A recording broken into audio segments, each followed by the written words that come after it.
Ha, bunday ekan. Dada. Siz yangiligim bu. Yana nima boshlading? Yaxshi niyatda magazin ochdim. Shuni amakim bilan ikkovlaringiz borib ochib beringlar lentani qirqib. Ey, siz olib kelib ochilishga nima qilyapti? Bu ham bir baxt-da. To'g'ri aytasiz. Tayyormisizlar? Ha, ochgan tezroq. Nima ochding ekan? Ana, Qani? Mana dada. Yoqdimi sizlarga? Nima bu bacham? Kiyim. Qanaqa kiyim bu? Qanaqa kiyim bu? Ko'rmay turibsan, mana u. Ey, nima bu? Shunaqa magazin ochding. Hay, nima bu? Ey, nima bu?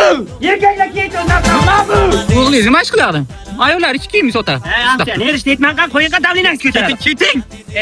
Ha qo'yinqani bo'yladi. Hozir tushuntiramiz. Damtadan gapirasiz.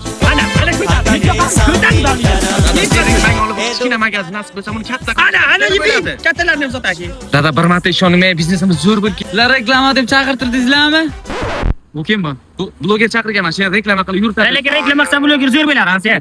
Qani blogerni chaqirdingmi? Bloger nima kerak? Dadan davina qilasiz. Ha, unda blogerda. Ha, blogerman. Profiling nima? Azmir Vayn. Menga qara, Azmir Vayn. Nimani reklama qilishingni bilasanmi o'zbekda? Yo, bilmayman, menga do'kon deb chaqirdilar-da, nima qilay? Necha martaga o'rgansan? Yo, endi men boshdan o'tgan blogerman-ku, shuning uchun barterga gaplashganman. Barter? Ha. Ha, bo'ldi, reklama qilgan.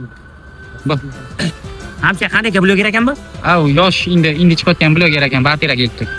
Barter nima u? Ha, reklama qiladi, video qo'yib beradi, yurni magazindan narsa olib ketadi. Dadist